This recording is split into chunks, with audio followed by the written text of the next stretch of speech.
Most men grow up believing one lie about women, that women want love, but men want sex. So men try to be safe, polite, available, predictable. And then they're confused when she says, I don't feel the spark. Here's the uncomfortable truth no one prepares men for. Women want lust too. They crave desire, intensity, and chemistry just as much as men do. The problem, most men are never taught how women experience it. Let's talk about the dating truth men miss. Women experience desire as deeply as men, but are taught to hide it. From an early age, many women learn that wanting is dangerous, that longing too openly risks judgment, rejection, or being reduced to something small and shameful. Desire in men is often framed as natural, even expected, while desire in women is treated as something that must be controlled, softened, or justified. This quiet conditioning shapes how women express attraction long before they ever step into adult relationships. They learn to translate raw desire into acceptable language, connection, emotion, commitment, because those are safer words to stand behind. The desire itself never disappears, it simply goes underground, waiting for a space where it is allowed to exist without punishment. As a result, many men misread women's restraint as a lack of hunger. They assume women want less, need less, feel less. In reality, women often feel desire intensely, but internally, privately, and with a level of emotional awareness that makes them cautious about where they place it. Desire for a woman is rarely just physical, it's embodied, emotional, psychological, and deeply tied to safety. When she feels seen without being consumed, desired without being claimed, her attraction can be overwhelming in its depth. But because society rarely gives women permission to own that intensity openly, it emerges selectively, not loudly. This selective expression is often mistaken for passivity. Yet what looks like hesitation is frequently discernment. Women are taught that once desire is revealed, it cannot be taken back, that it will define how they are treated, respected, or valued. So they learn to test the environment before letting desire show itself. Is this person emotionally present? Will my wanting be honored or exploited? Can I express attraction without losing power? These questions don't dampen desire, they shape how carefully it is revealed and to whom. Men who believe women are primarily driven by romance often miss the truth that romance, for many women, is a doorway, not the destination. Emotional connection allows desire to surface safely, not because women need less lust, but because they need less threat. When the environment feels secure, desire doesn't need to be hidden or negotiated. It flows naturally, confidently, sometimes more intensely than men expect. This is why women can seem reserved one moment and deeply passionate the next. Nothing has changed except the level of trust and emotional grounding in the space between them. The tragedy is not that women hide their desire, but that so few environments invite it forward without consequence. Many women grow up believing that wanting too much will make them unlovable, and wanting too openly will make them disposable. So they learn to desire quietly, to feel deeply while appearing composed, to crave intensity while presenting calm. Beneath that restraint is not indifference, but a powerful current of longing shaped by years of learning, when it is safe to let it be seen, and when it is wiser to keep it folded inward, alive but unspoken, waiting for a presence strong enough and aware enough to hold it without fear or control. Emotional safety fuels female lust, not just physical attraction. While physical chemistry may spark initial interest, it is rarely what sustains or deepens desire for a woman. Female lust is responsive, not impulsive. It grows in environments where a woman feels emotionally held rather than emotionally watched. When she senses that her feelings won't be dismissed, rushed, or weaponized, her body relaxes and desire has space to breathe.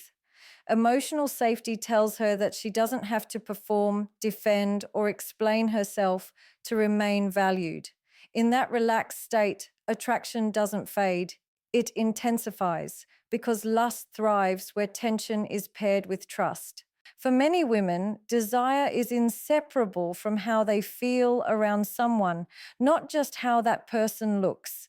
A man may be physically attractive, confident, and socially admired, but if he is emotionally unpredictable, dismissive, or inconsistent, her desire struggles to root itself. Emotional safety doesn't mean softness or passivity. It means emotional clarity. It means she knows where she stands, that her vulnerability won't be punished, and that her presence is wanted rather than tolerated. When those conditions are met, desire becomes less guarded and more embodied, moving from thought to sensation, from curiosity to craving. This is why women can feel intense attraction for someone who may not fit conventional standards of attractiveness, while feeling little to no desire for someone who does.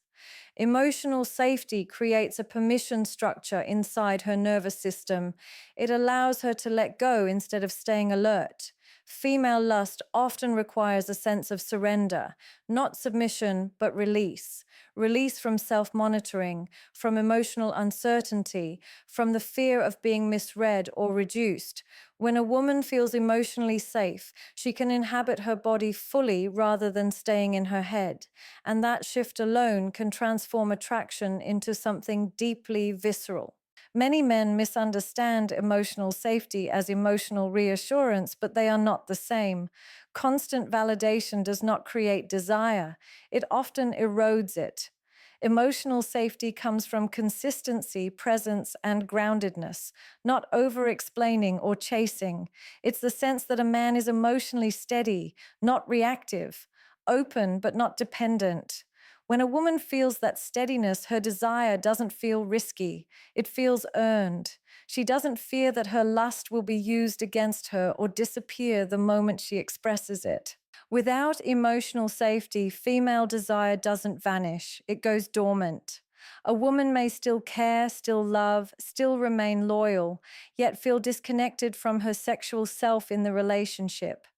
This isn't because she wants less intimacy, but because intimacy no longer feels like a place of rest. Desire cannot flourish where a woman feels emotionally tense, unseen, or uncertain. Her body reads those signals before her mind does, responding by pulling back, numbing sensation, or redirecting energy inward. When emotional safety is present, lust becomes expansive rather than cautious. It expresses itself in curiosity, playfulness, and depth. The woman no longer needs to ration her desire or protect it. She can want openly, confidently, without fear of being misunderstood or diminished, allowing attraction to evolve into something layered, powerful, and alive within the emotional space she feels secure enough to occupy. Men confuse being nice with being desired because they are often taught that attraction is a reward for good behavior. Many grow up believing that if they are respectful, agreeable, emotionally available, and accommodating, desire will naturally follow. Niceness becomes a strategy rather than a genuine expression of character, a way to earn affection instead of inspire attraction. While kindness is essential for trust and long term connection, it does not automatically generate desire. Desire responds to how a man shows up energetically, not just how well he behaves socially. When niceness is driven by fear of rejection or loss, it quietly replaces authenticity with approval seeking, and attraction struggles to survive in that space. Being desired requires presence, not performance. Women are highly attuned to emotional undercurrents, and they can sense when niceness is coming from insecurity rather than confidence. A man who is overly accommodating, who suppresses his opinions, boundaries, or direction to avoid conflict may appear safe but not compelling. Desire thrives on polarity, and polarity requires contrast. When a man flattens himself emotionally to be agreeable, he removes the tension that fuels attraction. The woman may appreciate him, trust him, even care deeply for him, but appreciation is not the same as desire. And safety without spark often turns into emotional closeness without sexual charge. Niceness also becomes problematic when it lacks self-respect. Men who prioritize being liked over being grounded often overgive, over-explain, and over-adjust. This creates an unspoken imbalance where the woman feels unconsciously responsible for his emotional state. Instead of feeling drawn toward him, she feels managed or emotionally crowded. Desire requires space to move. It cannot grow where a woman feels subtly burdened by the need to protect a man's feelings. Attraction pulls toward strength, clarity, and emotional independence, not toward emotional self-sacrifice disguised as kindness. Another reason niceness fails to create desire is because it avoids risk. Desire is inherently risky. It involves vulnerability, tension, and the possibility of rejection. Men who rely on niceness often avoid expressing clear interest, decisive action, or sexual confidence out of fear of being seen as inappropriate or unwanted. But when attraction is never named or embodied, it becomes diluted. Women respond to clarity more than caution. A man who knows what he wants and is unafraid to express it respectfully signals confidence, which is far more seductive than passive politeness. This confusion leads many men to feel resentful when their niceness is not reciprocated with desire. They believe they have done everything right and still feel overlooked. What they miss is that desire is not transactional. It is not a payment for good behavior. It is a response to energy, presence, and self-trust.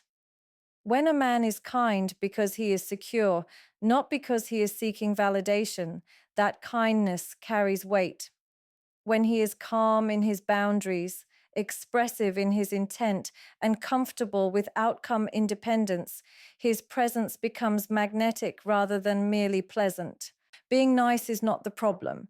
Confusing niceness with desirability is. True attraction arises when kindness is paired with self-assuredness, emotional depth, and direction. Without those elements, niceness remains appreciated but not craved, valued but not longed for, respected but not desired. Women don't lose interest in sex. They lose interest in feeling unseen. Sexual desire for many women is not a separate compartment that switches off randomly. It is deeply connected to how emotionally recognized they feel in the relationship. When a woman feels truly seen, heard without interruption, understood without being corrected, and valued beyond what she provides, desire flows naturally. But when her inner world is overlooked, minimized, or taken for granted, her body often responds before her words do. What appears as a loss of libido is frequently a response to emotional invisibility, a quiet withdrawal from a space where she no longer feels met. Feeling unseen doesn't always come from obvious neglect. It often grows slowly in small moments where her feelings are brushed past, her concerns are labeled as overreactions, or her emotional bids are acknowledged but not engaged with. Over time, she learns that expressing herself doesn't lead to connection, only explanation or dismissal. When that happens, she stops offering parts of herself. Desire requires presence, and presence cannot exist where someone feels emotionally alone. A woman may still show up physically, still care deeply, still want closeness, yet feel disconnected from her sexual self because that part of her no longer feels invited or welcomed. Many women internalize this shift and blame themselves. They assume something is wrong with them for not wanting sex the way they once did. But the body is often communicating what the mind has learned to silence. Sexual desire thrives on emotional resonance, on the feeling that who she is internally matters as much as how she shows up externally. When her emotional landscape becomes irrelevant to her partner, intimacy starts to feel like another obligation rather than an expression of closeness. In those moments, sex can feel performative instead of connective, draining instead of nourishing. Being unseen also disrupts polarity. When a woman feels she must constantly explain herself, manage emotions, or carry the emotional labor of the relationship, her nervous system remains in a state of alertness. Desire, however, requires relaxation. It requires the ability to let go, to be present in the body rather than the mind. Emotional invisibility keeps her vigilant, always monitoring whether she will be understood or dismissed. In that state, lust cannot deepen because the conditions for surrender are missing.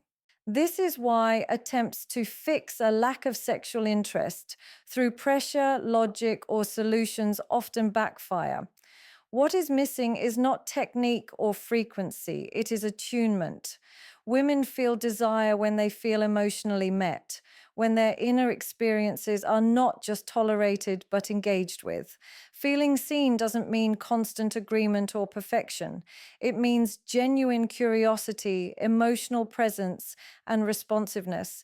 It means her partner notices shifts in her energy, listens beyond words, and remains open rather than defensive. When a woman begins to feel unseen, she doesn't stop wanting intimacy. She stops wanting to offer herself into a space where she feels invisible. Her desire doesn't disappear, it retreats inward, protecting itself from a dynamic that no longer feels mutual, responsive, or alive within the emotional space they share. Masculine presence matters more than looks or money because attraction is not built on external assets alone, but on the emotional and energetic experience a man creates when he enters a space. Presence is felt before it is understood. It's the calm confidence in how a man carries himself, the steadiness in his voice, and the ease with which he holds eye contact without seeking approval. A man can be physically attractive or financially successful, but without presence, those qualities feel hollow. Women respond less to what a man has and more to how he makes them feel in his proximity, and presence shapes that feeling at a fundamental level. Masculine presence comes from being grounded in oneself rather than performing for attention. It's the difference between a man who is centered and one who is constantly scanning for validation. When a man is comfortable with who he is, he doesn't rush, over explain, or fill silence out of anxiety. That comfort creates a sense of stability that women intuitively respond to. It signals emotional safety and strength without needing to be announced. This kind of presence allows a woman to relax into her own energy because she doesn't feel the need to manage or compensate for his internal state. Looks and money may open doors, but presence determines whether someone wants to stay inside the room. A man with strong presence doesn't rely on status to command attention. He naturally draws it. His boundaries are clear, his intentions are honest, and his actions align with his words. That consistency builds trust, and trust deepens attraction. When a woman senses that a man is internally coherent, meaning his thoughts, emotions, and behavior are aligned, she feels more inclined to engage, to open, and to explore connection beyond surface level interest. Another reason presence outweighs external markers is that it creates polarity. Polarity thrives on contrast, and masculine presence provides that contrast through decisiveness, emotional containment, and direction. A man who can lead himself can also lead interactions without control or force. This leadership isn't about dominance, it's about clarity. When a woman feels that clarity, she doesn't have to guess, chase, or fill in emotional gaps.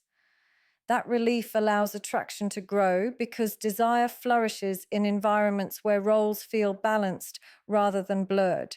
Money and looks are often mistaken as substitutes for presence because they are easier to measure. Presence, however, is embodied. It's felt in how a man listens without interrupting, how he responds instead of reacts, and how he remains steady during emotional moments. These qualities create a sense of depth that surface-level traits cannot replicate. A man with presence doesn't need to prove himself. He allows others to experience him, and that experience carries weight. When masculine presence is absent, even wealth and beauty lose their impact over time. Without presence, interactions feel transactional or performative. With presence, even ordinary moments feel charged with meaning. Women are drawn to men who are emotionally anchored, self-aware, and comfortable holding space without needing to control it, because that presence invites connection, trust, and desire to emerge naturally within the shared emotional field. Lust dies when polarity disappears because desire depends on contrast, tension, and energetic difference. Polarity is the invisible dynamic that creates attraction between two people, the push and pull that makes closeness feel charged rather than flat. When polarity is present, there is movement between masculine and feminine energy, between direction and surrender, between stability and flow. When it fades, intimacy may remain, but the spark that fuels lust begins to weaken. The relationship can feel emotionally close, yet sexually distant, not because love is gone, but because the dynamic that once created desire has quietly dissolved. Polarity often disappears when roles blur and emotional balance is lost. When one begins to over-adapt, over-explain, or over-function, the relationship shifts from dynamic to static. Many men unintentionally dissolve polarity by abandoning their grounded presence in an effort to keep the connection comfortable. They become overly accommodating, emotionally reactive, or hesitant to lead, believing this will create harmony. Instead, it removes the tension that desire feeds on. Lust needs a sense of direction and containment. Without it, attraction loses its edge and becomes familiarity without charge. Another way polarity fades is through emotional overexposure. Constant availability, predictability, and lack of personal boundaries can drain the mystery and independence that fuel desire. When everything is shared immediately and nothing is held back, the relationship loses its rhythm. Polarity thrives when each person maintains a strong sense of self, allowing closeness to be chosen rather than consumed. Without that separation, intimacy can begin to feel smothering rather than seductive, safe but unstimulating. Women often experience the loss of polarity as a subtle shift rather than a sudden change. They may feel less drawn, less curious, less inclined toward physical intimacy without fully understanding why. It's not that they want distance, it's that the energetic exchange no longer excites them. When a man stops leading emotionally or energetically, she may find herself stepping into that role unconsciously. As she becomes more directive, more emotionally managing, the dynamic flips. Desire struggles to survive when she feels responsible for the emotional tone of the relationship. Polarity is also lost when conflict is avoided instead of navigated. Tension does not kill desire, unresolved tension does. Healthy polarity allows for disagreement, challenge, and emotional honesty without collapse. When one partner suppresses their truth to keep peace, the relationship becomes emotionally muted. Lust requires aliveness, and aliveness includes friction. Without it, interactions become polite, predictable, and emotionally flat, eroding the energetic charge that once fueled attraction. When polarity disappears, sex often becomes routine or fades altogether, not because intimacy is unwanted, but because the dynamic no longer invites it. Desire needs a sense of movement, a feeling that something is unfolding rather than stagnating. Restoring lust is rarely about novelty or technique. It's about restoring energetic balance.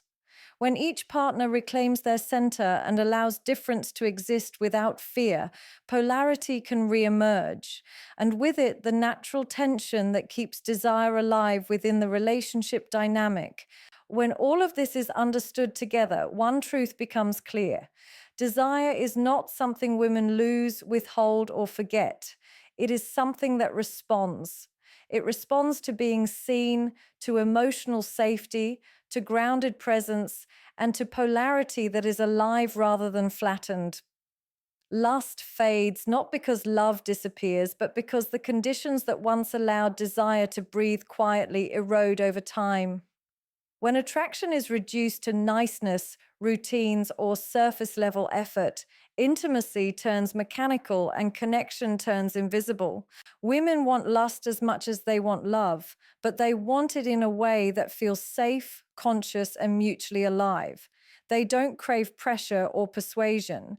They crave presence, clarity, and emotional depth. Desire flourishes when a man stands rooted in himself, when he leads without controlling, listens without disappearing, and holds space without demanding. In that environment, lust doesn't need to be chased or manufactured. It naturally resurfaces because it was never gone, only waiting for a dynamic that could sustain it.